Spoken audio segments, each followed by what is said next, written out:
문재인 대통령은 오늘 국회 청문 보고서가 채택된 박양우 문화체육관광부 장관과 문성혁 해양수산부 장관을 정식 임명했습니다. 보고서 채택이 불발된 3명에 대해선 국회에 보고서 재송부 요청을 했지만 야당은 박영선, 김현철 장관 후보자 절대 불가 입장을 고수하고 있습니다. 국회의원 2명과 기초의원 3명을 뽑는 보궐선거 투표가 내일 오전 6시부터 오후 8시까지 치러집니다. 여야 지도부가 총출동해 경남 창원 성산과 통영 고성에서 막판 표심 잡기에 나섰는데 여야 각 당 모두 변수가 많아 유권자들의 선택이 주목됩니다. 황교안 경기장 유세 논란에 휩싸인 프로축구 K리그1 경남FC가 승점 감점보다 타격이 적은 제재금 2천만 원의 징계를 받았습니다. 자유한국당은 구단과 팬들에게 사과한다며 프로축구연맹에 제재금 부과 결정을 재고해달라고 밝혔습니다. 김학의 전 법무부 차관이 건설업자 윤중천 씨와 차명폰으로 연락한 사실이 확인되는 등 검은 거래 정황이 한둘이 아니지만 당시 검찰은 사실상 눈감았습니다. 고강도 재수사가 예고되는 가운데 당시 수사 외압 의혹을 받는 핵심 인물들은 주저리 소속 법무법인 등의 사표를 냈습니다. 사법농단 의혹으로 기소된 임종헌 전 법원행정처 차장 재판에 현직 법관이 처음으로 증인석에 앉았습니다. 임 전 차장 지시로 사법농단 관련 각종 문건을 작성했고 이 과정에서 부담을 느꼈다고 시인했습니다. 페이스북 등 SNS를 통해 미군 장교나 외교관 행세를 하며 친분을 쌓은 뒤 14억 원을 가로챈 국제 사기 조직이 경찰에 붙잡혔습니다. 주로 한국에서 결혼하자거나 여생을 함께 보내자며 돈을 요구했는데 이런 수법에 23명이 속았습니다.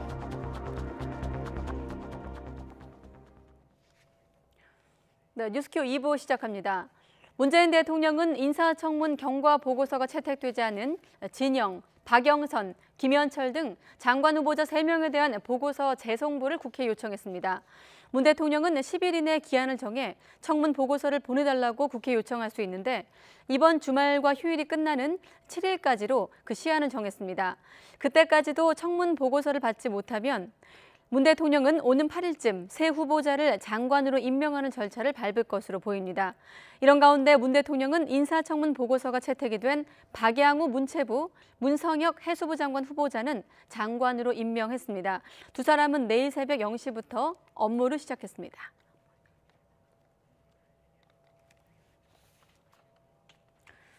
네, 4.3 보궐선거를 하루 앞두고 여야 지도부는 경남 창원 성산과 통영 고성에 집결을 해서 마지막 지원 유세를 펼쳤습니다. 더불어민주당 이해찬 대표 등 지도부는 통영 고성에서 예산 지원 등을 통해서 지역 경제를 살리겠다며 양문석 후보 지원 유세를 한 데 이어서 후보 단일화를 이룬 창원 성산에서는 정의당과 함께 정의당 여영구 후보 합동 유세를 벌이기도 했습니다.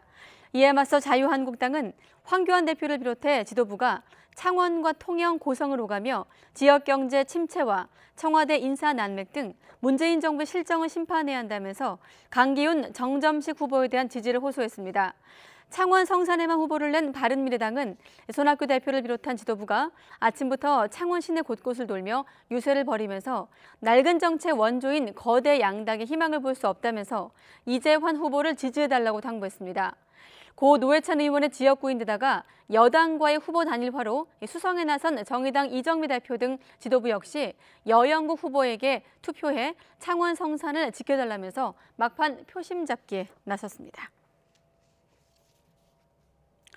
네, 이번 4.3 보궐선거 변수 중에 하나이기도 한데요. 이 자유한국당의 축구장 선거 유세와 관련해 프로축구연맹이 경남FC에 대해서 제재금 2천만 원을 부과했습니다. 정치 중립 의무 위반에 대한 프로축구 첫 사례로 향후 구단과 자유한국당의 법적 다툼도 예상되고 있습니다. 양시창 기자입니다. 프로축구연맹 상벌위원회는 경남FC에 제재금 2천만 원을 부과했습니다. 예정 시간의 2배가 넘는 4시간 동안 논의를 진행할 만큼 징계 수위 결정에 애를 먹었습니다.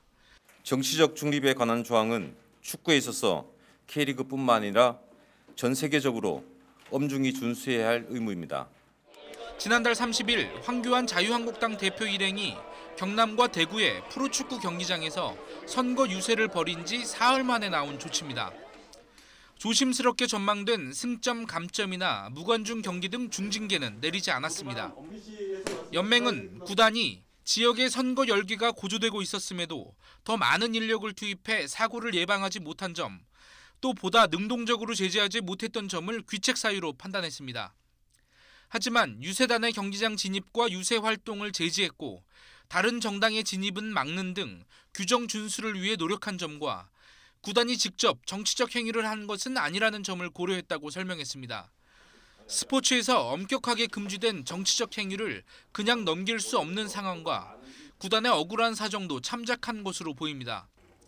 자유한국당에 도의적, 법적 책임을 묻겠다며 단호한 태도를 보이던 경남FC는 우선 신중한 태도입니다. 규정대로라면 7일 이내에 재심의를 청구할 수 있는데 재심의 없이 자유한국당에 손해배상을 청구할 가능성도 있습니다. 대표이사님하고 심도 있게 좀 논의하고 나서 저희 입장을 내놓는 게 맞는 것 같습니다. 경남FC는 구단의 명예실추에 대해 도민과 팬들에게 공식적으로 사과하고 경제적 손실에 대해 책임 있는 조치를 취할 것을 자유한국당에 요구했습니다. 프로축구 사상 처음으로 불거진 경기장 선거 유세 논란은 이제 구단과 자유한국당의 맞대응이라는 2라운드로 접어들게 됐습니다. YTN 양시창입니다. 네, 자유한국당 황교안 대표는 이와 관련해 축구 팬들에게 송구하다면서 제재금 2천만 원 징계에 대한 재고가 있었으면 한다고 밝혔습니다. 황 대표는 4.3 보궐선거가 치러지는 경남 창원에서 기자들과 만나 한국당은 선거법뿐만 아니라 재반 규정까지 꼼꼼하게 살펴서 이런 일이 재발하지 않도록 최선을 다하겠다며 이렇게 말했습니다. 민경욱 대변인도 논평을 통해 선거를 하루 앞둔 첨예한 시점에 긴급하게 이루어진 결정에 아쉬움이 크지만 이번 논란을 계기로 선거법뿐 아니라 스포츠 현장 내부 규정도 꼼꼼하게 살피겠다고 밝혔습니다. 김학의 전 차관 의혹 관련 검찰 수사는 문무일 검찰총장 임기에 맞춰 속도전으로 진행될 전망입니다. 조만간 압수수색을 포함한 고강도 강제 수사가 예상되는 가운데 수사 대상으로 거론되는 핵심 당사자들은 잇따라 사표를 제출했습니다. 조성호 기자의 보도입니다. 김학의 사건 검찰 수사단은 문무일 검찰총장의 특명에 따라 수사에 나섰습니다. 특수통 여완섭 검사장을 직접 수사단장 자리에 앉히면서 철저한 수사를 지시한 것도 문 총장입니다. 문 총장은 책임지고 자신의 임기 안에는 수사를 마무리하겠다는 방침으로 알려졌습니다. 임기는 오는 7월 25일까지 넉 달가량 남아 있습니다. 하지만 인사청문회 등을 고려해 통상 한두 달 전에 검찰총장 후보자가 내정된다는 점을 고려하면 실제 수사할 수 있는 기간은 2달여로 줄어듭니다. 여 단장이 첫 기자간담회에서 최대한 신속하게 수사하겠다고 밝힌 것도 이런 현실적인 상황을 고려한 걸로 풀이됩니다. 하지만 검찰이 전방위로 사건을 들여다보는 과정에서 새로운 인물이나 의혹이 나와 수사 범위가 넓어질 가능성도 큽니다. 따라서 공소시효 문제 등으로 검찰 과거사위원회가 먼저 수사를 권고한 김학의 전 차관의 뇌물 의혹이나 박근혜 청와대의 수사 외압 의혹을 밝히는 데 속도를 낼 전망입니다. 이런 가운데 수사 대상자로 꼽히는 인사들의 사표 제출도 잇따르고 있습니다. 지난 2013년 경찰 수사 때 외압을 넣었다는 의혹이 제기된 이성한 전 경찰청장이 몸담았던 법무법인을 그만뒀고 과거 사위가 외압 당사자로 지목해 수사를 권고한 이중희 전 청와대 민정비서관도 근무하던 김앤장 법률사무소에 최근 사표를 냈습니다. 검찰의 압수수색 등 강도 높은 수사가 예상되는 상황에서 소속 로펌에 부담을 주지 않으려는 걸로 보입니다. 검찰 수사단이 신속한 수사 의지를 드러내고 있는 만큼 이르면 이번 주부터 압수수색을 비롯한 강제 수사에 나설 수도 있다는 관측이 나옵니다. YTN 조성호입니다. 건설업자 윤중천 씨가 지인 명의의 차명폰 2개를 만들어 김학의 전 차관에게 제공했던 것으로 YTN 취재 결과 확인됐습니다. 만약을 대비해 자신들의 관계를 숨겼다는 얘기인데 2013년 당시 검찰은 이런 부분을 전혀 수사하지 않았습니다. 한동호 기자가 단독 보도합니다. 서울 강남의 한 오피스텔입니다. 지난 2013년 당시 경찰은 강원도 원주 별장뿐 아니라 이곳에서도 윤중천 씨와 김학의 전 차관이 다수의 여성과 성관계를 맺은 정황을 확인했습니다. 경찰이 검찰에 송치한 기록을 보면 박 모 씨는 2007년 4월 강남 오피스텔에서 윤 씨 강요로 김 전 차관과 성관계를 합니다. 2006년 10월에서 2008년 2월까지 같은 곳에서 수십 차례 성폭행당했다는 이모 씨 진술도 나옵니다. 특히 경찰은 이 같은 다수의 성관계가 이뤄진 시기 김 전 차관이 차명폰을 사용했다는 사실을 확인했습니다. 당시 경찰 수사팀 관계자는 YTN 취재진과 만나 윤 씨 수첩에서 하기영이라고 적힌 전화번호들을 추적해 윤 씨가 제공한 차명폰을 확인했다고 말했습니다. 윤 씨가 경기도 용인에 있는 지인회사 직원 명의로 휴대전화 2대를 개통해 2006년에서 2009년까지 4년 동안 김 전 차관에게 제공했다는 겁니다. 이른바 별장 성범죄 역시 차명폰이 사용된 기간에 이뤄졌을 가능성이 큽니다. 당시 경찰은 이 같은 수사 기록을 모두 검찰에 넘겼습니다. 이게 우리 그때 죽을 때 사람들 잘못하면 죽는 상황이었어요. 그렇기 때문에 한 가지라도 더 찾아서 갖다 붙였으면 붙였지. 그러나 검찰은 성폭행 혐의와 관련해선 피해 여성들의 진술을 믿을 수 없다는 이유로 무혐의 처리했습니다.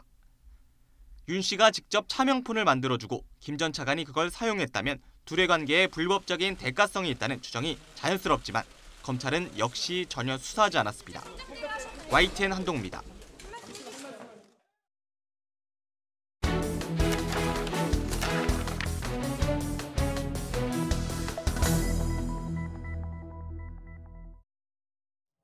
네, 앞서 보신 것처럼 김학의 전 차관과 건설업자 윤중천 씨의 차명폰 사용, 이 문제 단독 취재한 한동우 기자와 자세한 이야기 나눠보도록 하겠습니다. 어서 오십시오.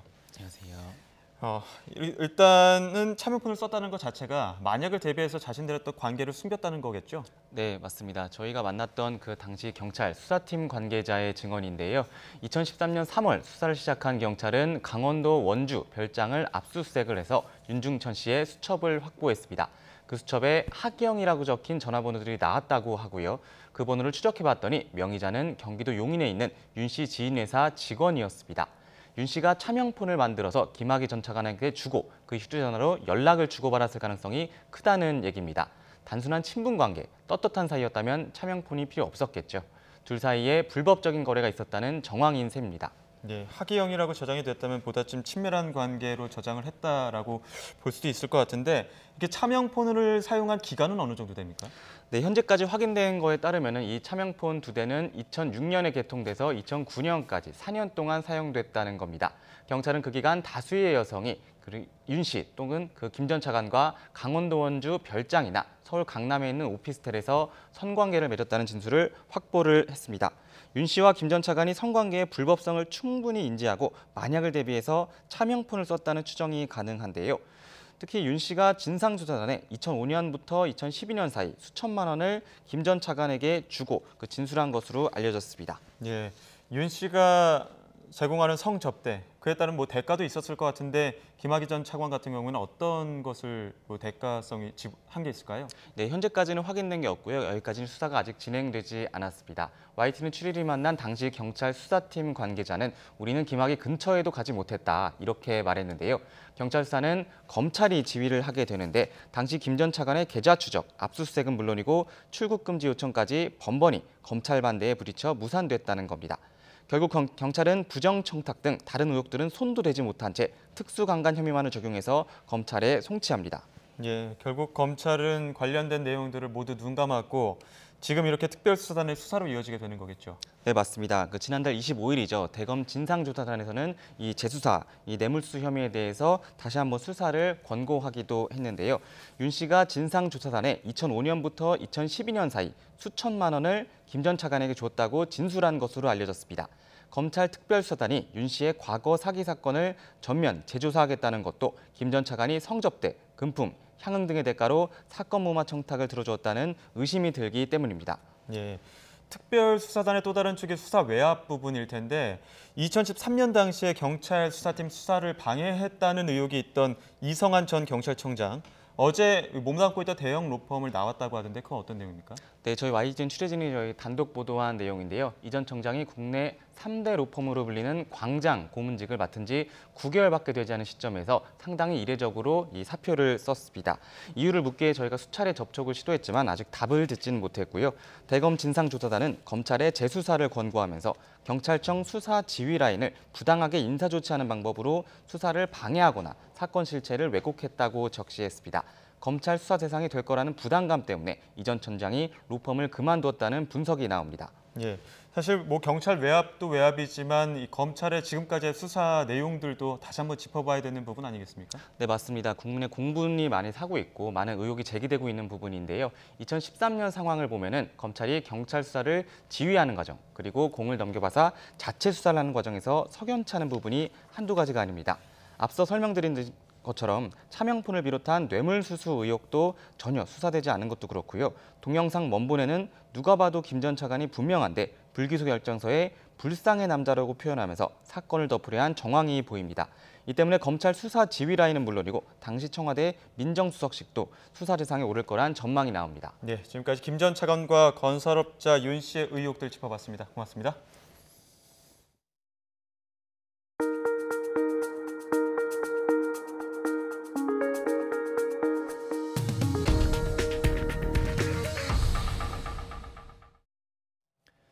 사법농단 의혹으로 기소된 임종헌 전 법원행정처 차장 재판에 현직 법관이 처음으로 증인석에 앉았습니다. 임종헌 전 법원행정처 차장 지시로 사법농단 관련 각종 문건을 작성했고 이 과정에서 부담을 느꼈다고 시인했습니다. 강희경 기자가 보도합니다. 임종헌 전 법원행정처 차장의 재판에 정다주 의정부지법 부장판사가 증인으로 출석했습니다. 사법농단 재판에서 현직 판사에 대한 증인 신문이 이뤄진 건 이번이 처음입니다.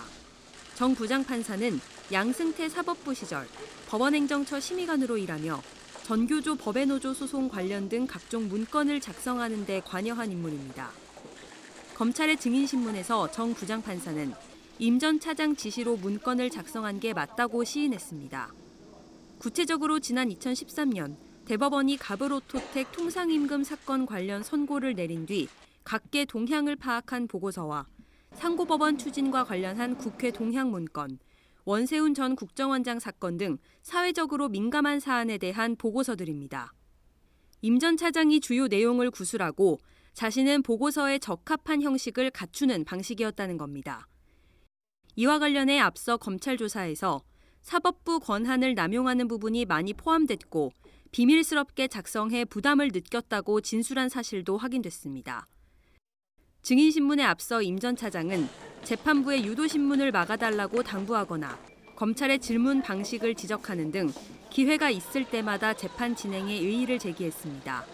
증거 능력을 두고 팽팽하게 의견이 갈렸던 임 전 차장의 USB는 재판부가 증거로 인정했습니다.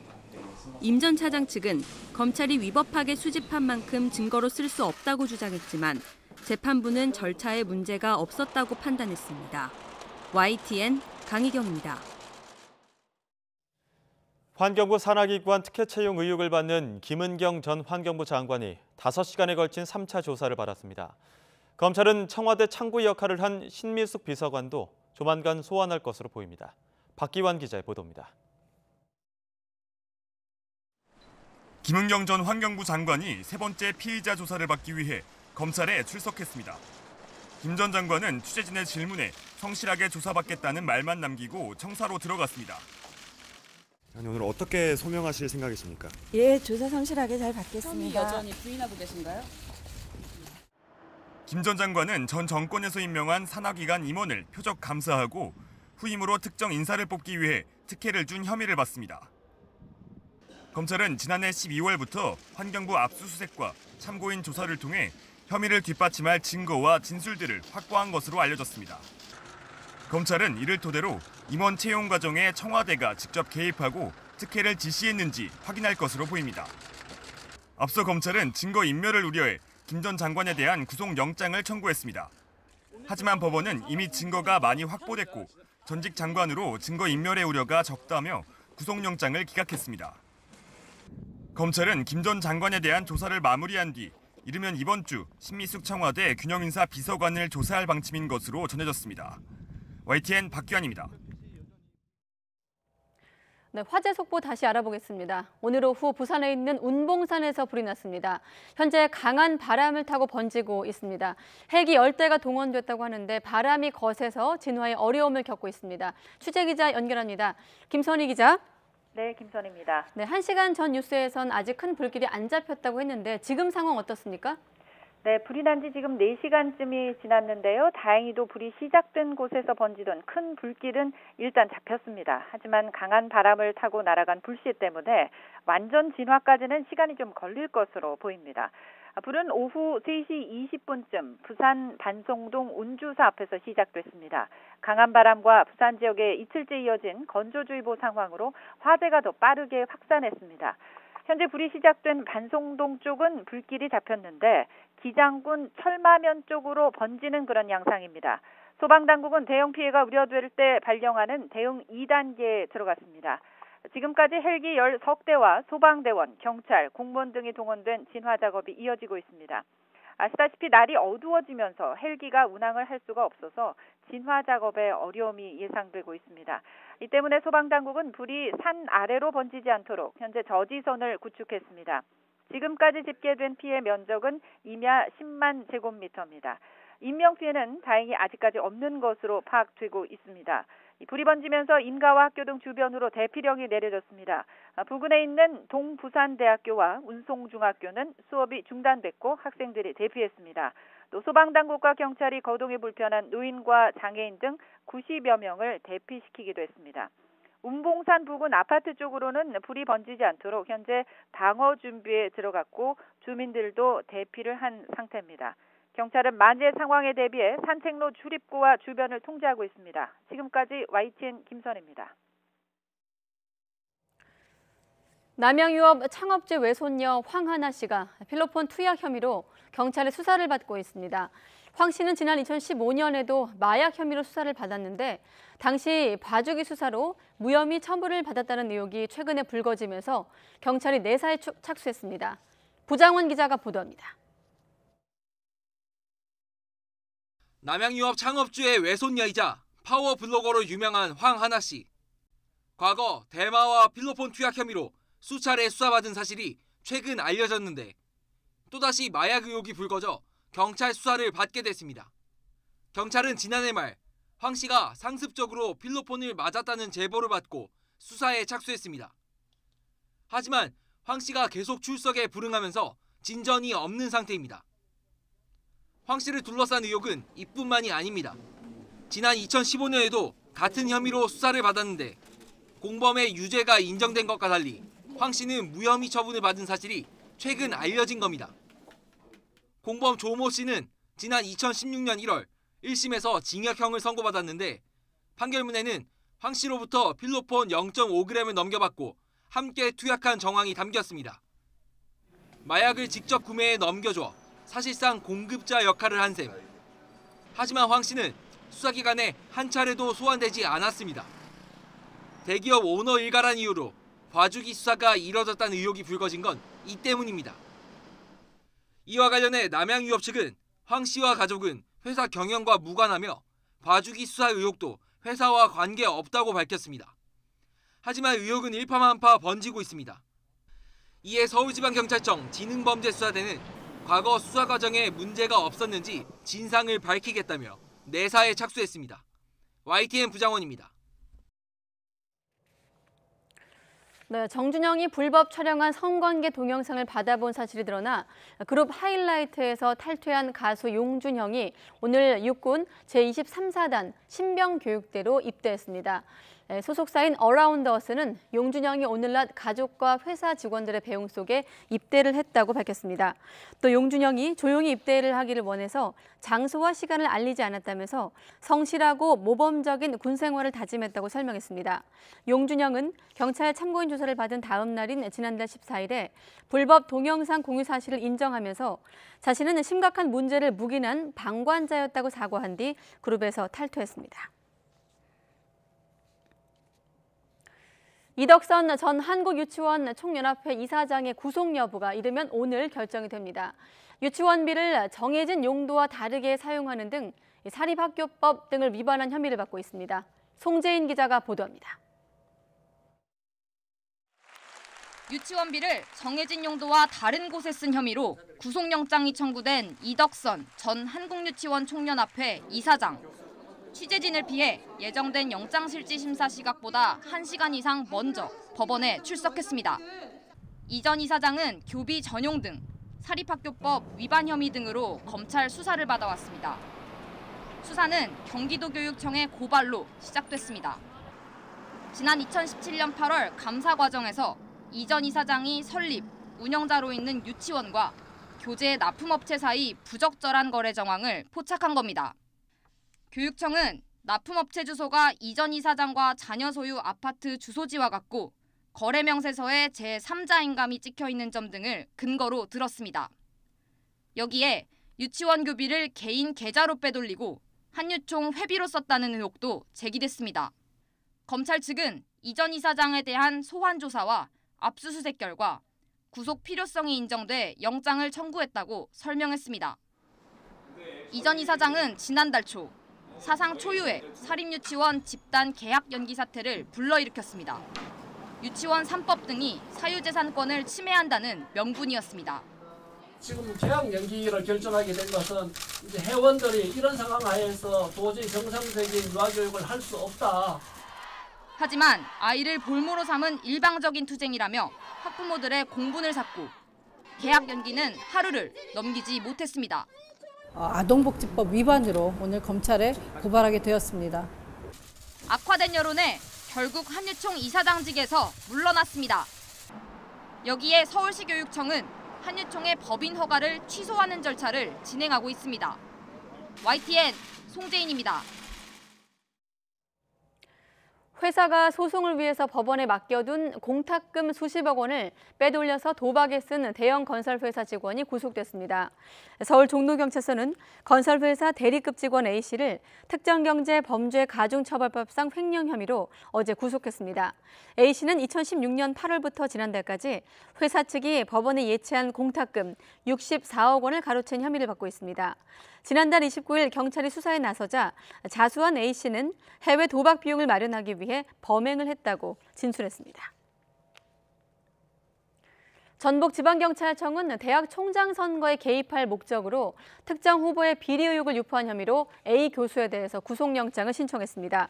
A 교수는 전북대학교 총장 선거를 앞둔 지난해 10월 당시 현직이었던 이남우 총장에 대한 확인되지 않은 비리 의혹을 생산해 교수와 교직원 등에게 유포한 혐의를 받고 있습니다. 이 같은 의혹은 대학 내부 게시판과 사회관계망 서비스 등을 통해서 확산됐고 재선에 도전한 이 총장은 선거에서 낙마했습니다.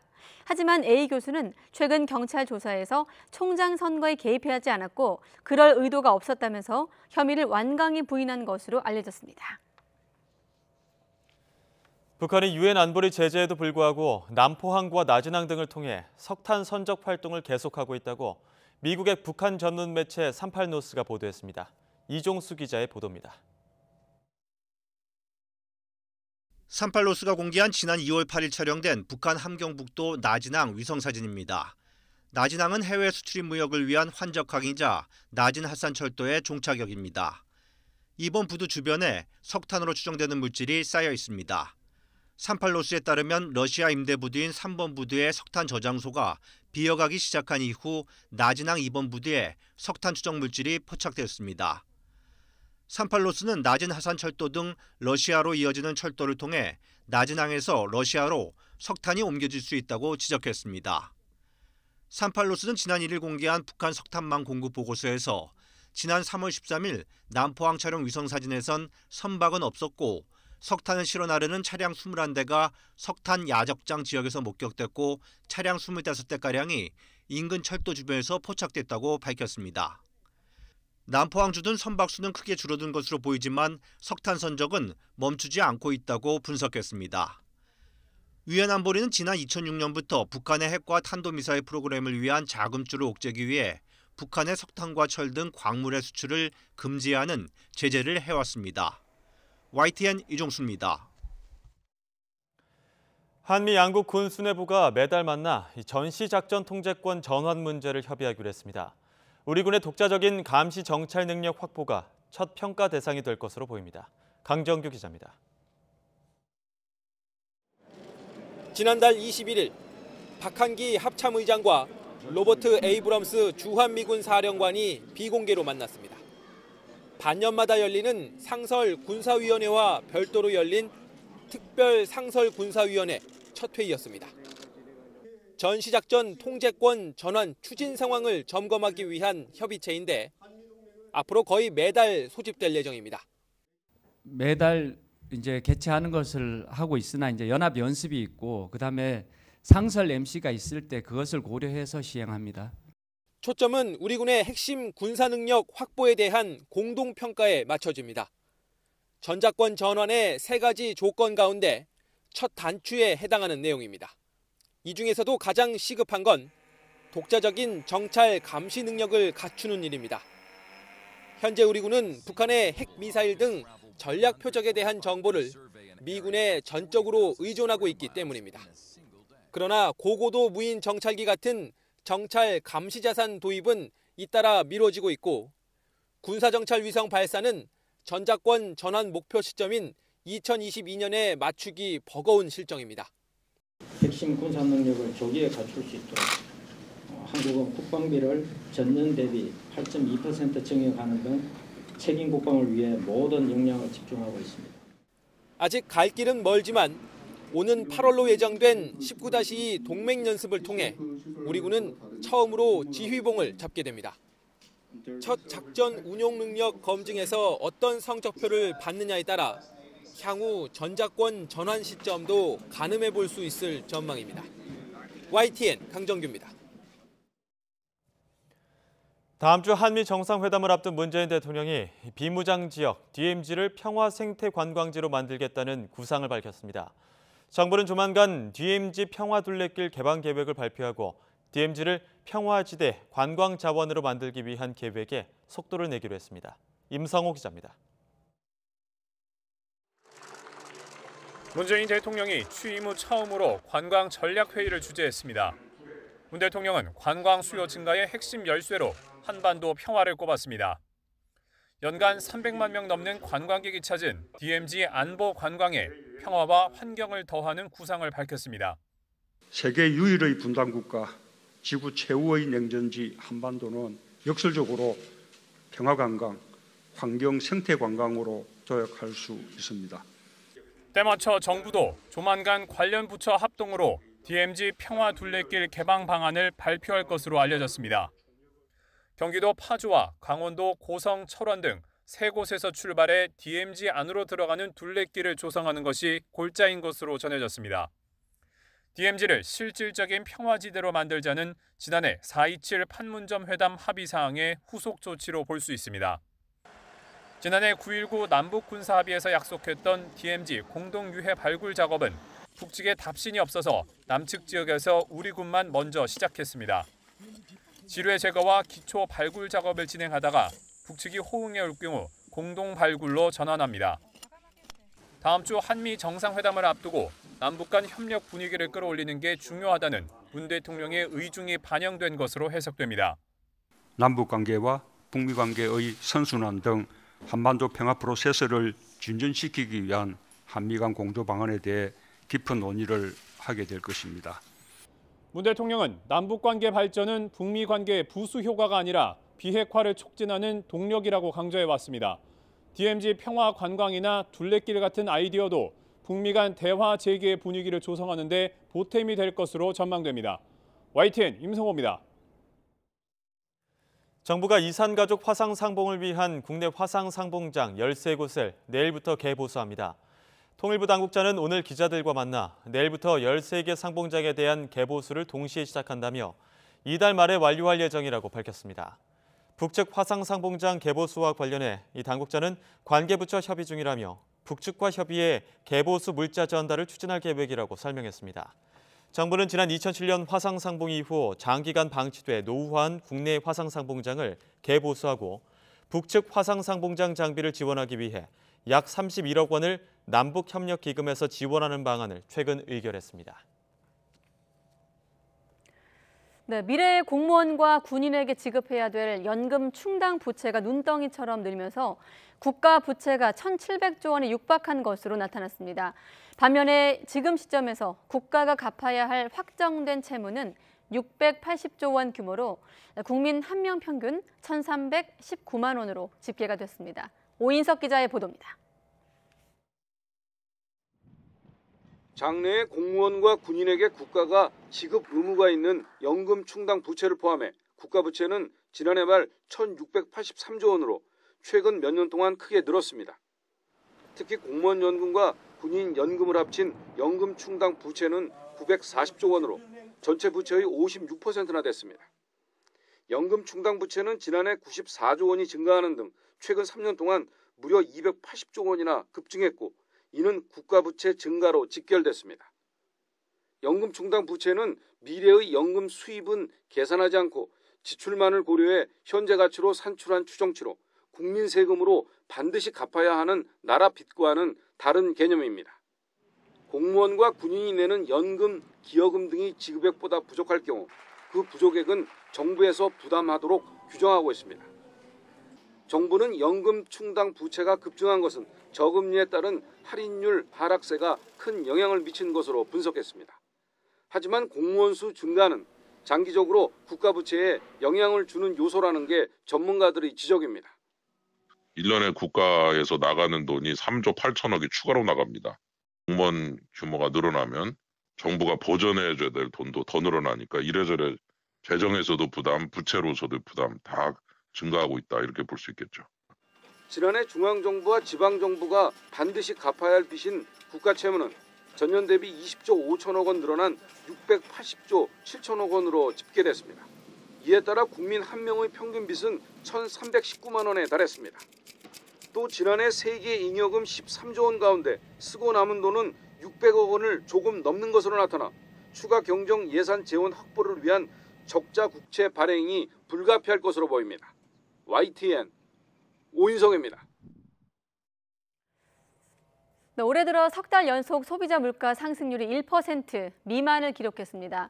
이런 흐름이 당분간 지속할 전망인 가운데 정부는 물가와 수요 하락이 겹치는 디플레이션 상황은 아니라고 보고 당분간 물가 안정 기조를 유지하기로 했습니다. 김평정 기자의 보도입니다. 최근 기름값이 다시 오르고는 있지만 지난해 초와 비교하면 여전히 저렴한 수준입니다. 지난달 석유류 물가가 지난해 3월과 비교해 9.6%나 낮았습니다. 기온이 오르면서 출하량이 증가한 채소류는 12.9%나 내렸습니다. 이런 영향으로 지난달 소비자 물가 지수는 104.49로 전년 같은 기간보다 0.4% 증가하는 데 그쳤습니다. 지난 2016년 7월 이후 2년 8개월 만에 최저폭입니다. 소비자 물가는 지난해 9월부터 반짝 2%대 상승을 보이다가 12월에 1%대로 내려앉은 뒤 올해 들어서는 0%대 상승률을 이어가고 있습니다. 이 낮은 주요 요인은 석유류하고 주로 그 채소류 하락 요인이 가장 컸고, 그다음에 서비스 부분도 이제 둔화되었기 영향이기 때문에 국제적 계절적 요인으로 변동폭이 큰 석유와 식품류를 빼고 계산한 OECD 기준의 식료품과 에너지 제외 지수와 근원 물가로 지칭되는 농산물과 석유류 제외 지수도 모두 상승률이 1% 미만이었습니다. 낮은 물가 상승률의 한 원인인 소비와 투자 분야의 수요 부진이 확대된다면 경기 악화에 영향을 미칠 수 있다는 분석도 나옵니다. 전반적인 물건의 가격이 하락을 하게 되면 자영업자나 기업의 매출이 줄어들고 매출이 줄어든 기업이나 자영업자들이 투자와 고용을 줄이면서 가계소득 위축까지도 유발할 수 있다고 하는 점에서 한국은행은 당분간 물가 상승률이 1% 미만을 유지하다가 유류세 인하가 종료되고 농산물 가격 하락 요인이 사라지는 5월과 6월이 되면 1%대로 올라갈 것으로 예상했습니다. YTN 김평정입니다.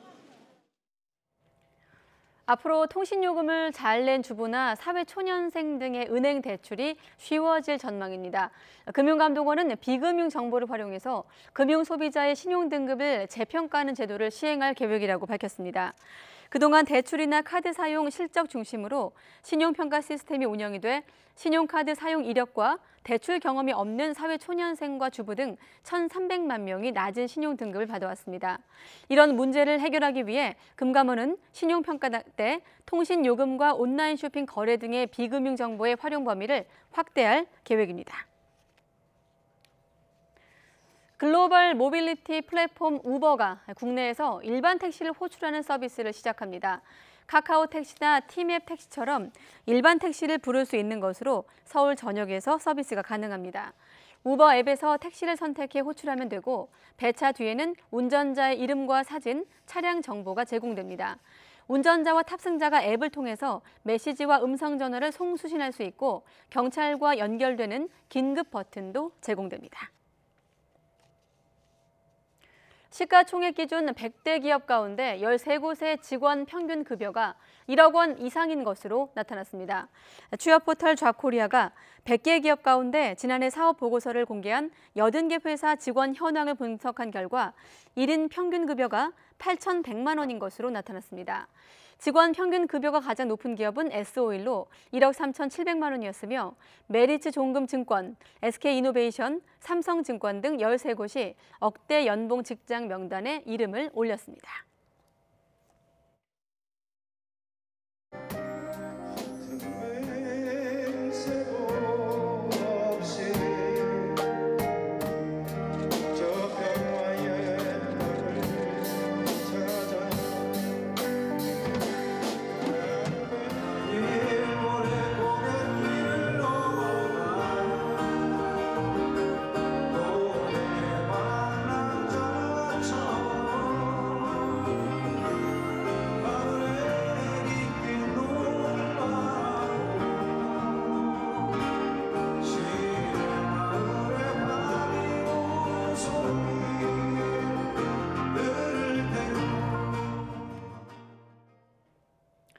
네, 한국 사회의 모순과 저항을 시와 노래로 담아냈던 정태춘 씨.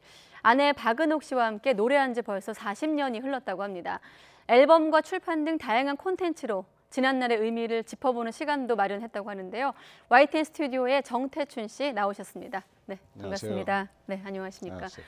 앞서 저 영상에 한국의 밥 딜런 정태춘 이렇게 나가니까 YTN 사내에 있던 어떤 팬이 아니다, 밥 딜런이 미국의 정태춘이다 이렇게 말을 하더라고요. 그런 표현은 어떻게 생각하세요? 뭐 별로 동의하네요. 아, 어떤 면에서 동의하세요? 우리 서로 다르죠. 다르고 또 나는 그렇게 유명한 사람도 아니고 다르죠. 국내에선 대한민국에서는 훨씬 더 이름도 알려지셨고 더 의미 있는 가수로 아마 팬들은 기억할 거라고 생각이 듭니다. 벌써 40년 되셨어요. 저희 그 배경으로 노래라는 또 마침 단어가 눈에 띄는데 노래하신 지 벌써 40년 되셨다고 들었습니다. 어떠세요, 소감이? 저는 사실 한 10여 년 전부터 노래 창작을 접고 있었기 때문에 아주 힘차게 달려오다가 지금 40년을 맞은 것은 아니고요. 네. 좀 주춤주춤하면서 여기까지 와가지고 특별히 어떤 깊은 소감이나 이런 것들은 없어요. 그냥 똑같다. 예, 39년이나 뭐 29년이나 40년이나. 근데 제가 듣기로 공식적인 기록으로 하면 정태춘 씨 같은 경우는 41년이고 또 아내이신 박은옥 씨 기준으로 40년 됐다고 들었습니다. 전 이걸 보면서 이런 기준도 아내에 주로 맞춰주시나 그런 생각이 들더라고요. 제 30주년 때 이제 기념 콘서트를 제안을 받았는데 제가 사양을 했고요. 그 다음 해에 박은옥 씨 30주년 때에 기념 공연을 했는데 이름이 박은옥 30주년이 아니고 정태춘 박은옥 30주년 이렇게 됐었어요. 네. 그런데 이제 이번에는 그냥 그 10년 뒤라서 그냥 편안하게 서로 정태춘 박은옥 40주년 이렇게 얘기하고 있죠. 네, 뭐 소감은 뭐 따로 없으시다고 하셨지만 그래도 뭐 팬들이 바라보는 어떤 40년은 의미가 있는 해인데 좀 어떻게 준비하고 계세요? 다양한 좀 계획들을 갖고 계시더라고요. 주위에 우리를 뭐 이제 의미 있다고 생각되는 부분들을 끌어내 보자라고 그렇게 얘기하는 사람들이 많이 모였어요. 음악만이 아니고 다른 장르에서도 그렇고 그래서 우리가 가지는 대중음악 또는 대중문화사 속에서의 의미가 무엇일까? 저 사람들이 뭘 했나? 그런 것들을 좀 드러내 보이는 프로그램으로 40 프로젝트라는 걸 이제 준비를 해서 지금 진행을 하고 있고 거기에 이제 콘서트가 우선적으로 전국 순회 공연으로 들어가고요. 그리고 기념 앨범 그다음에 시집 포함한 이제 출판이 있고, 그다음에 제가 노래를 한동안 이제 만들다 접고 나서 네. 최근 한 10여 년 제가 몰두했던 글쓰기, 붓으로 쓰는 글, 그리고 미술인들이 한 50여 분이 40주년을 축하하는 이제 출품을 해주셔서 네. 그분들과 함께하는 전시, 이런 것들이 준비되고 있죠. 진행되고 있고. 40년을 어쨌든 돌아보셨을 텐데 이런 걸 준비하시면서 예. 지난 시간을 돌아보셨을 때 좀 어떻게 수렴이 되었나요? 정태춘 씨의 어떤 노래 인생은? 많은 말을 했구나 하는 생각을 하고요. 많은 말을 했다. 많은 말을 했다. 예. 40년 동안 많은 말을 했고, 그리고 다양한 표현들을 했구나. 폭이 좀 넓었구나 하는 생각을 네. 하고요.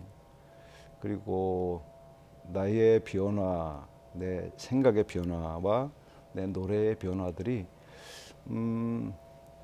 부끄럽지 않았다 하는 생각 들고요. 어떤 말이 가장 좀 내가 생각해도 그 말은 참 속 시원했다라고 해야 될까요? 글쎄 특별한 말이라기보다는 나는 나의 존재 자체에 관해서 관심이 있을 때에는 네. 그것에 몰두해서 노래를 만들었던 것 같고, 그 다음에 사회적인 관심, 그리고 세상의 변화와 또 내가 어떻게 살아야 하는지, 어떤 작품으로 어떻게 사람들을 만나야 하는지 하는 생각의 변화들 속에서 네. 나름대로 제 생각에 충실하게 작품 활동을 하고, 그리고 얼마간의 사회적 실천도 함께 이루어졌다 하고 생각을 하죠. 네, 그래서 실천적인 예술가 이렇게 또 이름이 붙어 있으신데 그 10년 넘게 음악 활동을 앞서 제가 대기 시간 중에 중단했다는 표현을 썼더니 중단한 건 아니셨다고 네, 창작 활동을 이어오셨다고 하셨는데 제 기억으로는 2016년에 잠시 또 촛불 집회에서 모습을 뵀던 것 같아요. 네, 어떻습니까? 그때는 좀 공식적으로 다시 뭐 요즘 말로 컴백하신 건 아니었고 아니었죠. 네. 그냥 일회성으로 사람들과 만나자. 광화문에서 잠깐이라도 그냥 한 곡만 가지고 사람들과 함께 하자 하는 그런 정도였죠. 그때 그 한 곡이 92년 장마 종로에서라는 네. 노래였고요. 그리고 활동은 이제 초청 공연들에는 쭉 갔었고요. 우리가 적극적으로 앨범을 만든다든지 또 콘서트를 준비해서 전국을 돈다든지 하는 것들을 이제 접고 있었죠. 뭐 말씀 나온 김에 사실 그 노래는 90년대 초반에 나온 노래인데 가사를 다시 돌아봐도 2016년 당시에 또 상황과 또 맞물리면서 또 화제가 되지 않았습니까? 네, 그때 뭐 지금 3년이 지난 시간이긴 합니다만은 그때 기억을 떠올렸을 때 무대에 올랐을 때 사실은 80년대 후반, 90년대 초반을 온몸으로 겪으신 뭐 예술가시기도 하지만 우리 시대의 어떤 기성세대로서 어떤 생각 드셨어요, 당시에? 90년대 초반에 시민들이 생각했던 어떤 꿈이 있었고요. 우리 사회에 관한 꿈. 그리고 지금 말씀하신 촛불 집회 당시에 꿈들이 있었고, 그런 거 하면 그 밑바닥에는 어떤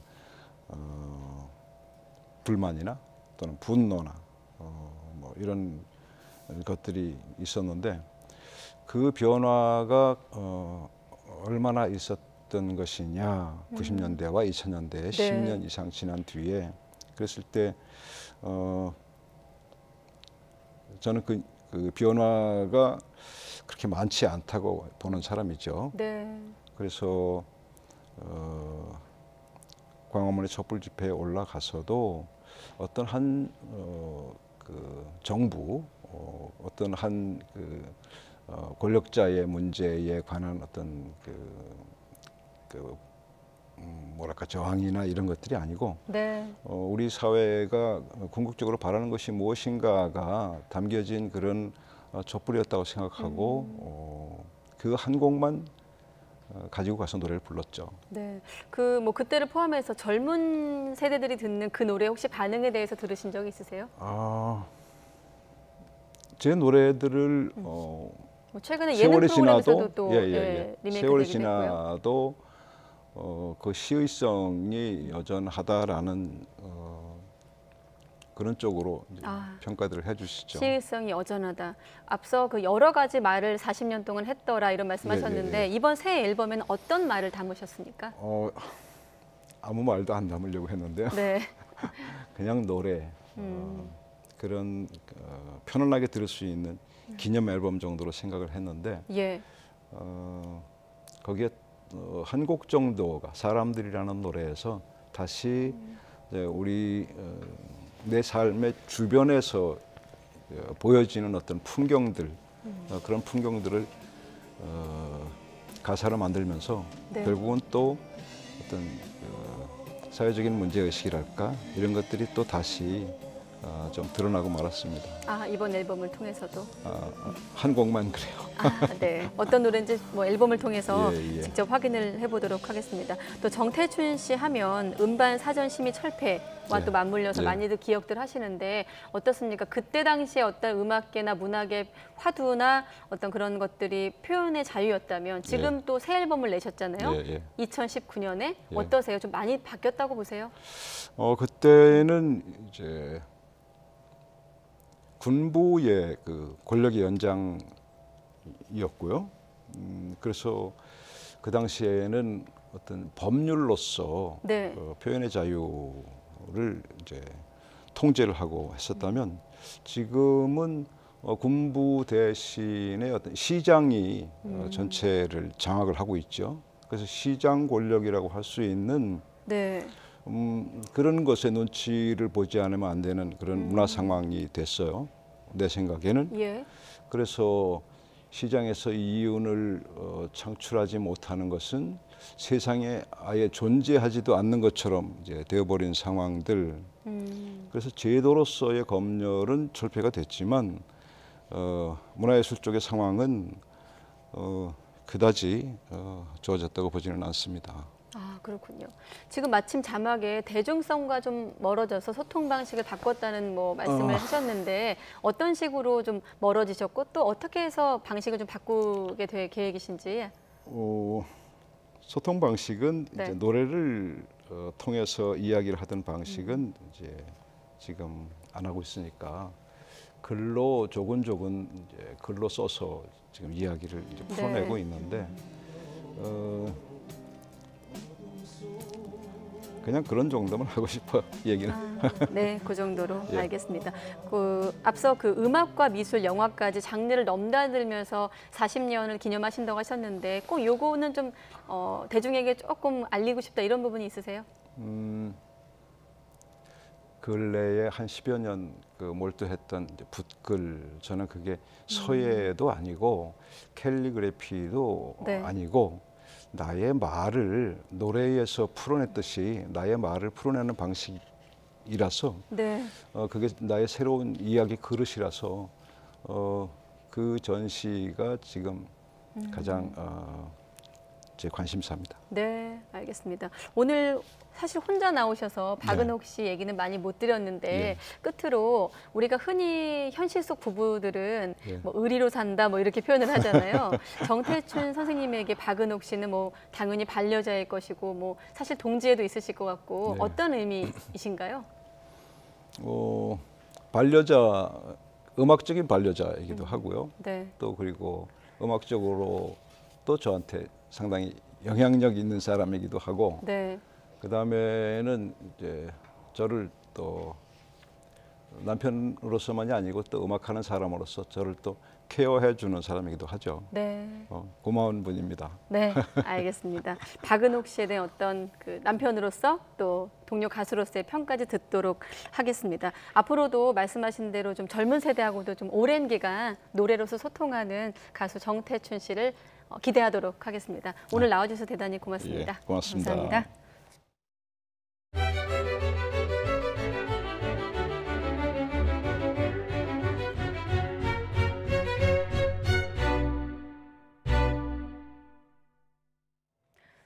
네, 4월 3일 내일이면 71주년 제주 4.3 희생자 추념식이 열립니다. 71년이란 시간이 지났지만 아직도 희생자들의 명예회복과 진상규명이 제대로 이루어지지 않고 있는데요. 이 문제를 해결할 4.3 특별법 개정안은 여전히 국회에서 계류 중이어서 제주도민들은 올해 안에 조속한 처리를 촉구하고 있습니다. 고재영 기자가 취재했습니다. 개정하라! 개정하라! 개정하라! 개정하라! 개정하라! 개정하라! 제주도민과 생존 희생자, 유족 등 천여 명이 한 목소리로 제주 4.3 특별법 개정 처리를 외칩니다. 4.3이 발발한 지 71년이 지났지만 아직도 완전한 진실 규명과 명예회복이 이루어지지 않았기 때문입니다. 특별법이 국회를 통과해서 70여 년 전에 돌아가신 영령님들이 그 무고한 희생이 또 명예가 회복돼서 희생자 명예회복과 진상규명을 담은 제주 4.3 특별법 개정안은 지난 2017년 발의됐습니다. 불법 군사재판의 무효와 희생자 배보상 문제는 입법으로 해결할 수밖에 없기 때문입니다. 당시에 사형을 당하거나 수감되었던 분들에 대해서는 재심 절차를 진행하고자 해도 재판의 기록 판결문이 존재하지 않아 재심조차 할 수 없습니다. 그래서 부득이 입법을 통해 불법 재판의 무효를 선언하고자 합니다. 개정안은 발의 후 제주 4.3 70주년인 지난해 처리를 목표로 했지만 보수 야당 반대로 무산됐습니다. 올해 4.3 희생자 추념식을 앞두고 국회에서 특별법 개정안이 다시 논의됐지만 이번에도 배보상 문제 때문에 보류돼 처리를 기대한 희생자와 유족들에게 실망을 안겼습니다. 이번 결의대회에서 도민들은 고령의 생존 희생자와 유족들에게는 더 이상 남아있는 시간이 없다며 4.3 특별법 개정안의 조속한 처리를 촉구했습니다. YTN 고재영입니다. 마약 투약 혐의로 경찰에 입건된 현대가 3세 정모 씨 여동생도 과거 대마초를 피운 사실이 드러났습니다. 법조계와 경찰에 따르면 정 씨 여동생은 2012년 8월 자택 인근에 세운 자신의 차량에서 지인과 대마초를 피운 혐의로 체포됐고 대마 양성 반응이 나와 재판에서 벌금 300만 원을 선고받았습니다. 정 씨 남매는 고 정주영 현대그룹 명예회장의 손자 그리고 손녀입니다. 이른바 승리 정준영 사건을 수사하고 있는 경찰이 문제 카카오톡 대화방에 함께 있었던 가수 로이킴을 조만간 참고인 신분으로 조사할 계획입니다. 서울지방경찰청 광역수사대는 로이킴과 소환 일정을 조율하고 있다고 밝혔습니다. 경찰은 로이킴이 단순히 대화방에 유포된 영상을 보기만 했는지 촬영이나 유포에 가담했는지 확인할 계획입니다. 승리와 정준영 등이 불법 촬영한 동영상이나 사진을 공유하는 데 사용된 카카오톡 대화방은 모두 23곳으로 참여한 인원은 16명에 이르고 그 가운데 입건된 인물은 현재까지 7명입니다. 광주에서 도박판을 벌인 일당과 주부 등이 붙잡혔습니다. 단속에 대비해 비밀 통로와 CCTV까지 만들었지만 수상하게 여긴 주민 눈까지는 피하지 못했습니다. 나연호 기자입니다. 광주 천변 주택가 빌라에 경찰이 들이닥칩니다. 강제로 문을 열고 들어가 보니 도박판을 벌이던 주부들이 눈에 띕니다. 판돈 1,400만 원과 장부 15개도 나왔습니다. 소지품 건드리지 마요. 가만히 있어요. 도박판이 벌어졌던 빌라입니다. 3층에 2채와 2층에 1채가 비밀 통로와 계단으로 연결돼 있습니다. 경찰이 들이닥쳤을 때 쉽게 도망가기 위해서입니다. 또 건물 곳곳엔 바깥의 움직임을 확인할 수 있는 CCTV까지 설치했습니다. 이 씨는 단속을 피하려고 도박장을 마치 옷가게나 일반 가정집처럼 보이게 했습니다. 하지만 주민 눈까지 속이지는 못했습니다. 이상한 낌새를 눈치챈 주민들은 112에 여러 번 신고하기도 했습니다. 도박판에서 거액을 잃은 사람의 제보도 있었습니다. 특별하게 생산을 한다거나 이런 느낌이 아니에요. 화물차나 들어가서 물건을 넣다 뺐다 이런 게 있어야 되잖아요. 그런 게 전혀 없거든요. 도박판을 개설한 이모 씨는 이른바 카드깡으로 도박 자금을 빌려줬습니다. 4명이 한 팀이고 점당 2,000원짜리를 치는데 한 타임이 5시간입니다. 도박 개장하는 사람한테 참가비를 42만 원 정도. 경찰은 이 씨를 구속하고 주부 12명을 불구속 입건했습니다. 또 도박장에서 나온 장부를 바탕으로 수사를 확대할 방침입니다. YTN 나인호입니다. 일부 대출금을 갚아준다거나 저금리 상품으로 바꿔주겠다고 속여 돈을 가로챈 전화금융 사기단이 적발됐습니다. 돈을 보내지 않으면 악성 앱으로 피해자의 휴대전화를 해킹해 112 허위 신고를 하는 등 보복 범죄까지 저질렀습니다. 김종호 기자가 보도합니다. 휴대전화 주인도 모르게 부인에게 이혼하겠다고 보낸 문자입니다. 지인들에게도 욕설이 담긴 문자가 갔고 급기야 112로 부산도시철도 2호선 감전역을 폭파하겠다는 협박까지 보냈습니다. 허위 신고에 경찰 특공대가 출동하고 해당 역이 폐쇄되기까지 했습니다. 경찰이 추적에 나섰더니 이모 씨 휴대전화는 악성 애플리케이션이 설치돼 원격 조정되고 있었습니다. 전화금융 사기 일당에게 1,200만 원을 뜯긴 이 씨가 더는 돈을 보내지 않겠다고 하자 보복이 시작된 겁니다. 일일이 제가 찾아다니면서 이게 제가 그런 거 아니다. 휴대폰 해킹을 당해가지고 이렇게 됐다고 해명당하고. 보복 범행을 벌인 김모 씨 일당은 지난해 1월 중국 칭다오에 전화상담소와 사무실, 숙소를 두고 고금리 상품을 저금리로 갈아타게 해주겠다는 문자메시지 광고를 뿌렸습니다. 중국에서 인터넷 전화를 쓰면서도 발신번호 앞자리는 010으로 시작하게끔 조작하는 중계기를 이용해 국내 금융기관에서 연락한 것처럼 꾸몄습니다. 연락하면 먼저 악성 애플리케이션을 설치하도록 유도한 뒤 일부 대출을 갚아줬다고 알렸습니다. 피해자가 실제로 그런지 확인하려고 금융사 대표번호로 전화하면 악성 앱이 일당의 콜센터로 연결해 쉽게 속일 수 있었습니다. 해킹을 통해서 전화번호 가로채기, 일단 거기에 가장 많이 속는 부분이 있고요. 그리고 또 이 전화번호 변작을 통해서 일단 전화가 010으로 들어오니까 크게 의심을 하지 않고 또 받았었고. 의심이 사라진 피해자에게 이후 일부 대출은 직접 갚아야 하거나 보증보험에 들어야 한다며 돈을 받아 가로챘는데 여기에 200여 명이 속아 20억여 원을 보냈습니다. 일단 저희가 보증보험 서류를 접수하고요. 네. 이것도 마찬가지로 금융감독원에서 LC 가상계좌 발급해 주실 거예요. 당해 대출 번호로 금융감독원에서 LC 가상계좌 발급되시면은 그쪽으로 납부 처리하시는데요. 경찰은 일당 17명 가운데 15명을 붙잡아 모두 구속하고 중국에서 잠적한 2명은 인터폴에 수배했습니다. YTN 김종호입니다. SNS에서 미군 장교나 외교관 행세를 하며 친분을 쌓은 뒤 돈을 뜯어낸 국제사기 조직이 경찰에 붙잡혔습니다. 이들은 서투른 한국말로 결혼까지 약속하며 사랑을 속삭였지만 한 번도 얼굴을 드러내지 않고 돈만 가로챘습니다. 나혜인 기자가 보도합니다. 외국인이 보낸 페이스북 메시지입니다. 어색한 한국어로 다정하게 안부를 묻더니 1,000만 원만 달라고 요구합니다. 자신을 믿어달라면서 ATM이든 휴대전화로든 빨리 보내달라고 독촉합니다. SNS를 통해 친분을 쌓은 뒤 돈을 뜯어내는 전형적인 이른바 로맨스 스캠 수법입니다. 이런 식으로 한국인 23명에게 사기를 친 국제사기단이 경찰에 붙잡혔습니다. 이들은 주로 미군 장교나 외교관 행세를 하며 피해자에게 접근했습니다.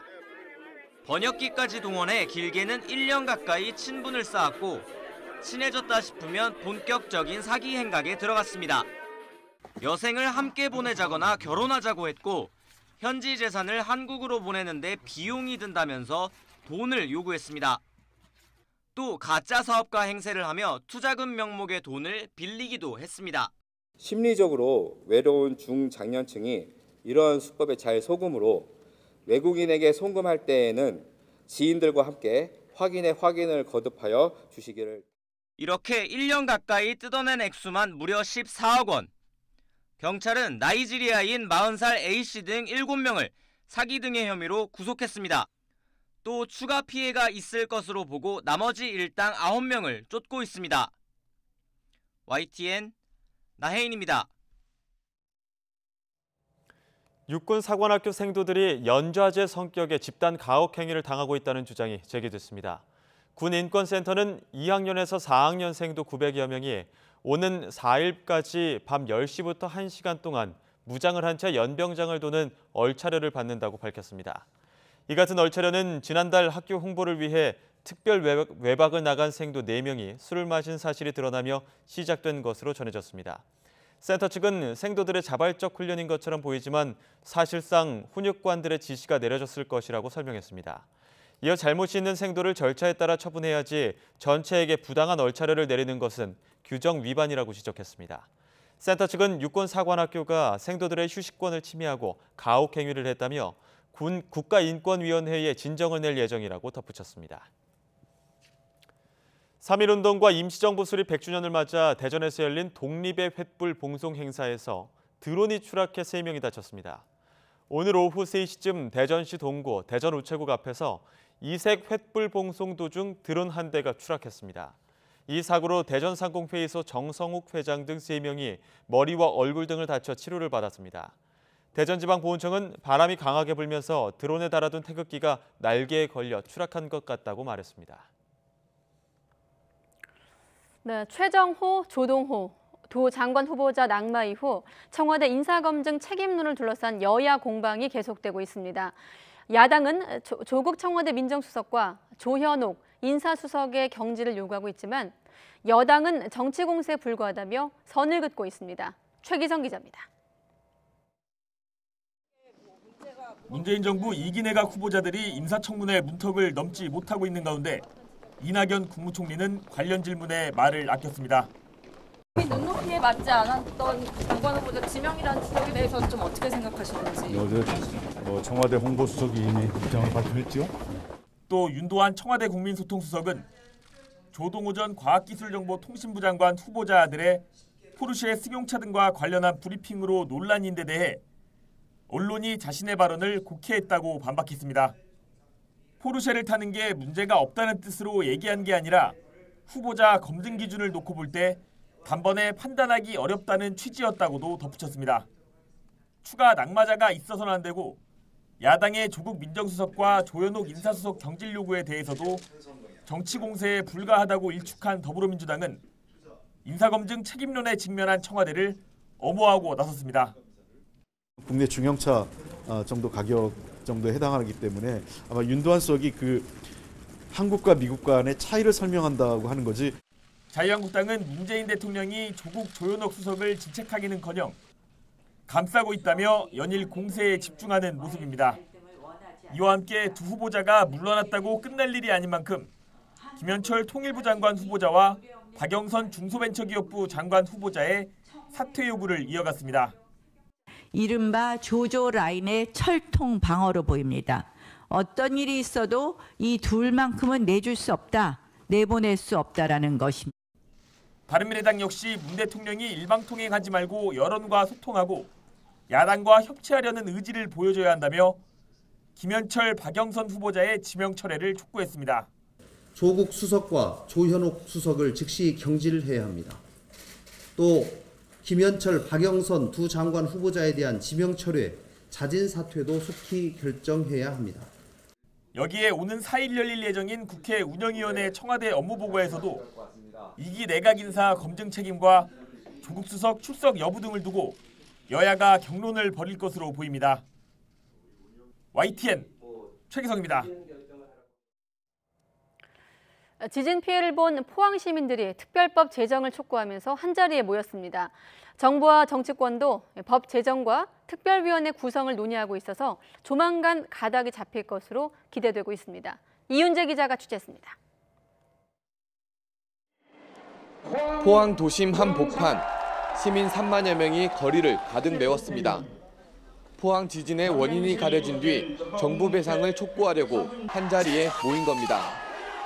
특히 특별법을 만들어 소외되는 사람 없이 배상이 이루어져야 한다며 목소리를 높였습니다.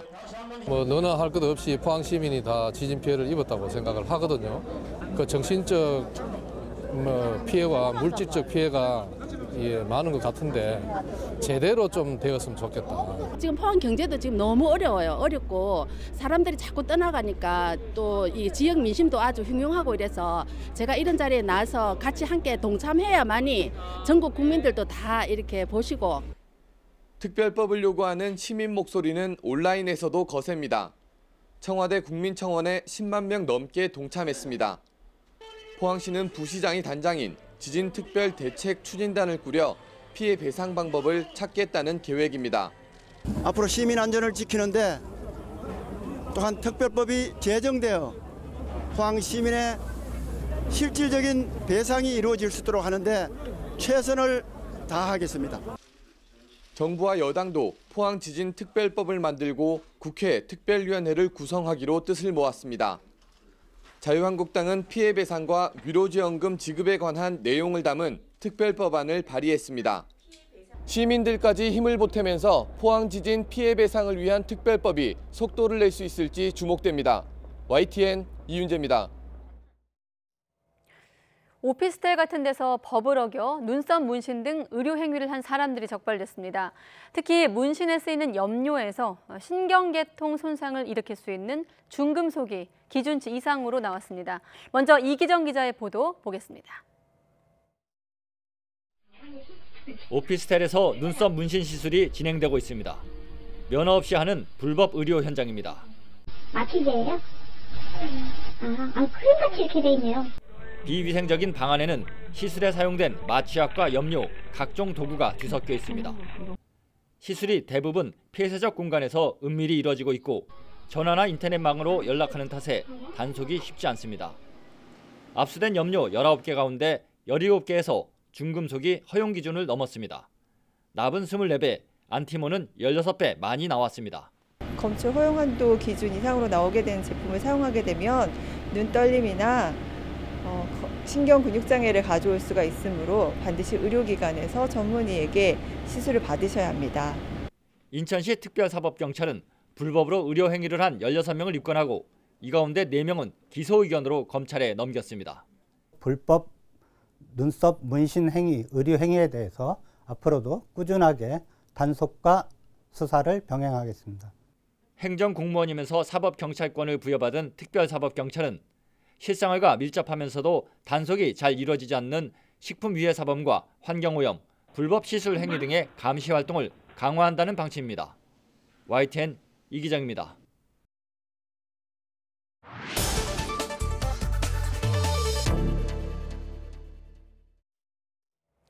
네, 요즘에 우리 주변에서도 이렇게 이른바 무면허 눈썹 문신 시술 받는 사람들 볼 수가 있는데 다행히 문제가 없다면 괜찮지만 자칫 건강에 심각한 위험을 줄 수 있기 때문에 주의가 필요해 보입니다. 오늘 퀵터뷰에선 피부과 전문의 연결해서 내용 들어보도록 하겠습니다. 네, 이미석 원장님 안녕하십니까? 네, 안녕하세요. 네, 요즘 뭐 남녀노소 할 것 없이 많이들 하고 네. 계시던데 이렇게 네네. 아름아름 소개받고 가는 경우가 좀 많은 것 같아요. 현행법상 의료인이 아닌 사람에게 시술을 받으면 어떤 문제가 있습니까? 일단 이건 의료인이니까 찌르는 거잖아요. 바늘을 네. 찔러서 문신을 하는 거기 때문에 의료인이 하게 돼 있죠. 근데 의료인이 안 하면 네. 누구든지 그러니까 의료인이 아닌 사람은 누구든지 의료행위를 할 수 없다라고 그 의료법 27조에 돼 있거든요. 네. 그래서 이건 그 바늘로 찔러서 그 피부에 손상을 입히는 거기 때문에 그 의료인이 하는 걸로 되어 있죠. 네, 그럼 의료인의 범위에는 우리가 흔히 알고 있는 의사가 포함되어 그렇죠. 있는 건가요? 의사가 주로 해야 되는 거고요. 네. 의사가 아닌 사람이 할 때는 문제가 될 수 있는 거죠. 왜냐하면 이게 그거 그냥 문신으로 끝나는 게 아니라 네. 찌르는 행위이기 때문에 뭐 감염도 생길 수도 있고 뭐 여러 가지 부작용이 많이 생길 수가 있거든요. 그래서 이제 의사만이 할 수 있는 걸로 되어 있습니다. 네, 감염을 먼저 말씀하셨는데 이렇게 네네. 좀 문신 시술로 피해를 입은 분들이 병원에 네. 직접 가기도 할 것 같은데 어떤 좀 대표적인 사례가 있습니까? 예, 이제 자주 오는 거는 이게 문신이 그 이물질이잖아요. 네. 이물질이 들어가면 유가종이라고 딱딱해지는 경우가 있어요. 그래서 눈썹이 딱딱해지고 붉게 올라오는 게 계속 평생 지속되는 경우가 많아요. 네. 그럴 경우에는 그 문신을 제거를 해야 그것도 가라앉고 거기 뭐 주사를 놓는다거나 그런 그 시술을 해야 좋아지는 거거든요. 그래서 그 유가종 때문에 많이 오시고 네. 그다음에 거기 염증이 생겨서 오시는 분이 있죠. 그러니까 이게 찌르는 행위이기 때문에 소독이 제대로 안 됐을 경우에는 염증 때문에 그로 인해서 약간 뭐 흉터가 남을 수 있다거나 그럴 수도 있고요. 그다음에 그 켈로이드 체질인 사람이 문신을 하고 많이 와요. 켈로이드는 이렇게 상처를 주면 살이 튀어나오는 거거든요. 빨갛게. 예. 근데 그런 분들이 문신을 할 경우에는 거기가 뻘겋게 튀어나와서 왜 우리 제왕절개 수술을 하거나 이런 분들 보면 막 튀어나오잖아요. 빨갛게. 이제 그렇게 돼서 오시는 분들도 있고요. 아, 그럼 본인이 켈로이드성 뭐 피부 질환을 갖고 있다면 좀 조심하셔야겠네요. 그럼요. 네. 하면 안 되죠. 네, 일단 두 네. 가지 측면에서 좀 접근을 해보도록 하겠습니다. 한 가지는 네네. 염료 부분일 거고 또 한 가지는 이제 미용 시술 부분일 텐데 네. 먼저 염료 같은 경우는 앞서 리포트에도 중금속이 기준치 이상 나왔다고 했거든요. 이런 네네. 것들이 어떤 영향을 미치는 겁니까? 일단 그 중금속이 들어가면 물론 이제 문신 때문에 들어가는 양이 그렇게 많지는 않을 수도 있지만 그래서 뭐 급성으로 중독 현상이 생기지는 않겠지만 이게 영구적으로 그 피부에 있는 거잖아요. 네. 그럴 경우 이제 뭐 아까 얘기했던 뭐 납이나 안티몬 이런 것들이 들어가면 만약에 납인 경우에는 장기간 높은 그 농도에 노출되면 뭐 신경계 이상이 초래될 수 있죠. 뭐 경련도 일어나고 또 뭐 빈혈도 일어날 수 있고 또 신장이나 이런 근육 쪽에 이상을 초래할 수도 있고 아까 얘기했던 뇌신경에 이상을 초래할 수도 있고 이게 발암 물질로도 알려져 있죠. 납 같은 경우에. 네. 그다음에 이 안티몬도 마찬가지예요. 이렇게 접촉 노출된 부위에 증상들이 나타나는데 뭐 피부염이나 비염이나 호흡기 질환, 또 뭐 설사 등의 그 소화기 이상 증상, 그다음 발암 물질 이것도 의심을 하고 있는 물질 중에 하나죠. 아, 그렇군요. 또 네. 무면허 미용 시술 같은 경우는 이제 안전성 여부 때문에 이제 문제가 되고 있는 것 같은데 네. 어떻습니까? 좀 철저하게 소독이라든지 이런 부분들이 잘 안 되기 때문일까요? 그렇죠. 일단 그 소독이 정확하게 돼야 되는데 안 되는 경우에는 2차적인 세균 감염이 생길 수가 있죠. 그러니까 뭐 박테리아 감염도 생길 수 있지만 요새 무서워하는 뭐 에이즈나 C형 간염 이런 그 희수로 인해서 감염이 될 수 있기 때문에 네. 정말 이거는 소독을 잘하고 일회용만 써야 되고 이런 그 지식이 확실히 되어 있고 처치를 할 수 있는 그 의료인이 해야 안전하리라고 생각이 듭니다. 그렇군요. 앞서 원장님께서 뭐 피부 질환적인 측면 아니라 이제 중금속 때문에 인체에 미친 영향이 뭐 신경계 이상 같은 것들도 올 수 있다고 네. 이제 말씀하셨는데 끝으로 네네. 사실은 네. 이렇게 좀 우리가 흔히 뭐 이렇게 무면허 시술 하는 곳으로 가는 이유는 비용 때문이겠죠. 아무래도 네. 그런 네. 분들이 좀 아무래도 비용 때문에 가는 경우가 많은데 그런 분들을 네. 위해서 좀 끝으로 전문가로서 충고라고 해야 될까요? 네, 조언 한 말씀 해주시죠. 예, 일단은 그 문신을 할 때는 자기 체질에 맞는지 일단 해야 되고요. 그다음에 문신하다가 쇼크가 일어나는 경우 그 바르는 마취하기도 알러지가 있는 사람이 있거든요. 네. 그럴 경우에 쇼크 일어나면 정말 생명도 위독하기 때문에 함부로 그 바르는 마취약도 발라서는 안 되는 거고. 그리고 이 문신을 하고 나면 사실은 이제 눈썹 문신은 모르겠는데 몸에 문신을 하고 나면 분명히 나중에 후회를 하세요. 그래서 우리 피부과 학회에서는 네. 어떤 일을 하고 있냐면 사랑의 지우개라고 그래서 그 청소년 때 멋모르고 했던 문신 때문에 사회생활을 못하거나 취직도 못하고 이런 사람들이 많거든요. 네. 그런 사람 문신 지워주는 우리가 일을 하고 있어요. 그래서 일단 문신은 그 호기 때문에 젊었을 때 하긴 하는데 네. 가급적이면 조금 지양하는 게 좋을 것 같고요. 그리고 정말 그 문신을 받고 싶다 할 경우엔 네. 정말 이게 제대로 됐는지 소독이 제대로 돼 있는지 정말 안전하게 시술을 하는지를 꼭 따져서 받는 게 좋으리라고 생각이 됩니다. 네, 그리고 본인의 체질에 맞는 선택도 좀 상담을 그렇죠. 통해서 확인하는 게 필요할 것 그렇죠. 같습니다. 네네. 이미석 원장님이었습니다. 오늘 고맙습니다. 네.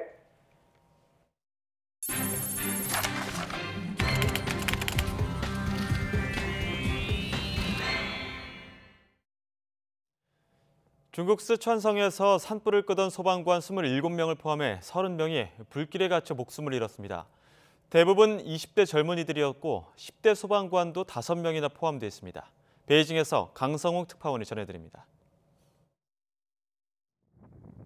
해발 3,800m 고산에서 발생한 쓰촨성 산불. 갑자기 방향을 바꾼 불길에 갇혀 소방관 27명이 사망했습니다. 진화를 돕던 당 간부와 민간인 등 3명도 목숨을 잃었습니다. 아직 어둠이 채 가시지 않은 새벽 시간, 순직 소방관들의 시신 운구 차량들이 줄지어 내려옵니다. 밤잠을 설친 쓰촨성 주민들은 연도를 꽉 메웠습니다.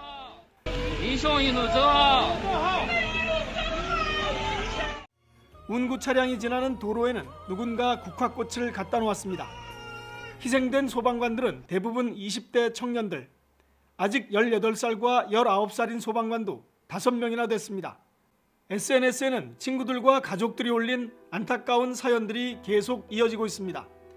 중국에서는 지난 21일 장쑤성 화학공장 폭발 사고로 80명 정도가 사망했습니다. 다음 날에는 후난성에서 관광버스에 불이 나 26명이 숨졌습니다. 사고가 터질 때마다 중국 당국은 혹시나 민심에 영향을 주지는 않을까 기민하게 대응하는 모습입니다. 베이징에서 YTN 강성웅입니다. 오늘 오후 5시 50분쯤 경남 김해시 한림면 병동리 인근 14번 국도에서 물을 싣고 가던 탱크로리가 전복됐습니다. 이 사고로 다행히 다친 사람은 없었지만 탱크로리가 불에 타면서 인근 산으로 옮겨 붙었습니다. 소방당국은 산불을 진화하고 있습니다. 오늘 오전 9시쯤 천안 논산고속도로 논산 방향 정안휴게소 인근에서 4.5톤 화물차와 버스 2대가 잇따라 추돌했습니다. 이 사고로 화물차 운전자가 골절상을 입어 병원으로 옮겨졌습니다. 버스에는 운전자와 승객 등 50명이 타고 있었지만 다행히 다친 사람은 없었으며 사고 수습 과정에서 일대가 1시간 넘게 정체를 빚었습니다. 정부에서 지원하는 아이 돌보미 서비스 소속 돌보미가 14개월 된 아기를 학대하는 영상이 공개돼 논란이 일고 있습니다. 피해 부모는 정부의 지원 사업이라 믿고 맡겼는데 큰 상처를 입었다고 말했습니다. 김우준 기자가 보도합니다. 생후 14개월 된 아이 얼굴을 향해 날리는 딱밤은 기본. 밥 앞에서 아이가 고개를 돌리자 서슴없이 뺨까지 갈깁니다. 잠자는 아이가 뒤척였다고 발로 걷어차고 뒤통수를 후려칩니다.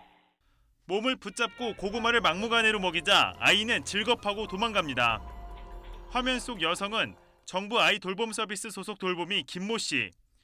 피해 부모가 집안에 CCTV를 설치하면서 상습 학대가 탄로났습니다. 부모는 청와대 국민청원 게시판에 글을 올려 정부에서 소개해준 선생님이라 믿고 이용했다가 3개월에 걸친 학대 사실을 알고 충격을 받았다며 울분을 토했습니다.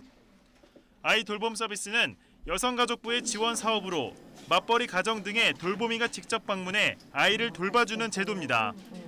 피해 부모는 이미 지난달 20일 아동폭행 혐의로 김 씨를 경찰에 고소한 상황. 피해자 부모들만 지금 2번 조사를 했고요. CCTV 2번 받아가지고 어제까지 그 CCTV 분석을 했어요. 그래서 어느 정도 이제 학대로 볼 수 있는 것들을 이제 정리를 한 다음에 경찰은 조만간 김 씨를 피의자 신분으로 불러 조사할 예정입니다. YTN 김우준입니다. 서울시는 주민과 사회적 경제기업이 힘을 모아 아파트 연립 등 공동주택 내 생활 문제를 같이 해결하는 공동주택, 같이 살림 사업을 본격적으로 추진합니다. 150세대 이상 공동주택을 대상으로 단지별 사업 기간은 3년이며 최대 2억 원이 지원됩니다. 이 사업은 주민이 사회적 경제기업을 통해 공동주택 내 아이 돌봄, 쓰레기, 에너지 등 각종 생활 문제를 해결하는 것으로 주민 삶의 질 향상과 함께 참여 기업의 역량까지 키울 수 있습니다. 서울시는 올해 15개 단지를 선발하고 2022년까지 35개 단지로 확대할 계획입니다. 공항 인근 관제 공역에서 허가 없이 드론을 날리는 경우 최초로 부과되는 과태료가 20만 원에서 100만 원으로 상향됩니다. 국토교통부는 최근 이 같은 내용을 담은 항공안전법 시행령 일부 개정안을 입법 예고했습니다.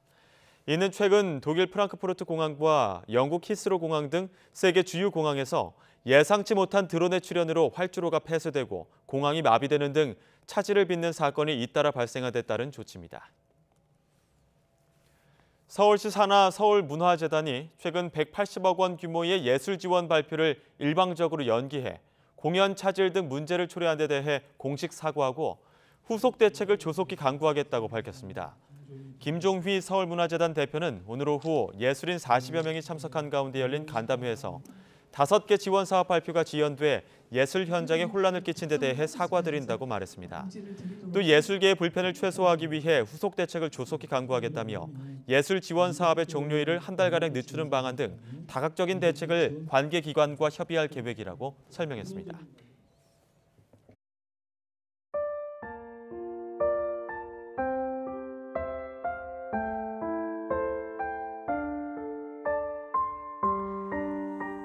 빨간 동백꽃이 보입니다. 서울 여의도 일대에서 제주 4.3 사건 71주년 기념 동백꽃 배지 달기 캠페인이 열렸습니다. 강요배란 화백의 그림 동백꽃 지다를 통해서 이 4.3 사건을 상징하는 꽃으로 연결되기 시작했다고 합니다. 동백꽃의 꽃말은 기다림. 한국 현대사의 가장 비극적인 사건의 진실을 알리고 기억하기 위한 움직임이 활발한데요. 마침 국방부에서 72년 만에 공식 입장을 표명하겠다는 소식도 들려오고 있습니다만 유감과 사과 사이에서 고민하고 있고 또 잘못된 과거사를 청산하기 위한 관련법은 국회에 표류하고 있습니다. 동백꽃 배지를 달고 아픈 역사를 기억해야 하는 이유입니다. 뉴스 큐레이터였습니다.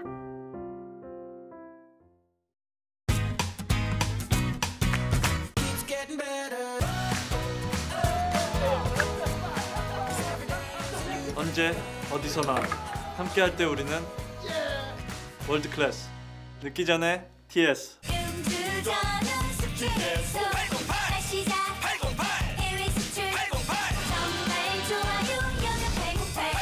신제품 여명천사. 여명천사? 정말 좋아요. 누군가의 동반자가 되기 위해서.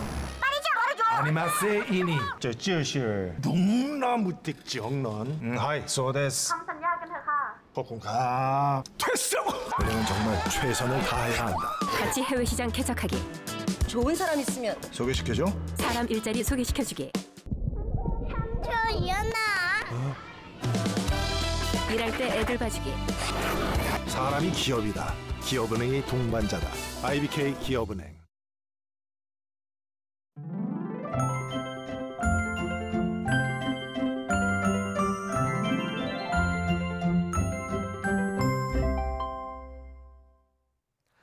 오늘도 공기는 다소 차가웠지만 하늘이 무척 맑았습니다. 미세먼지 농도도 좋음에서 보통 수준을 유지했는데요. 내일도 맑고 깨끗한 하늘이 함께하겠습니다. 또 내일 서울 아침 기온이 2도로 아침에는 예년보다 3도가량 낮아 꽤 쌀쌀하겠지만 낮 기온은 14도까지 오르면서 예년 수준과 비슷해지겠습니다. 다만 맑은 날씨 속에 대기가 더욱 메마를 것으로 보입니다. 대부분 지역에 건조특보가 내려진 가운데 내일 밤부터는 동해안을 중심으로 바람도 무척 강하게 불 것으로 보입니다. 불이 나면 크게 번질 가능성이 높은 만큼 산불 등 화재 예방에 더욱더 신경 써주시기 바랍니다. 내일 아침 기온 오늘과 비슷하거나 조금 높겠습니다.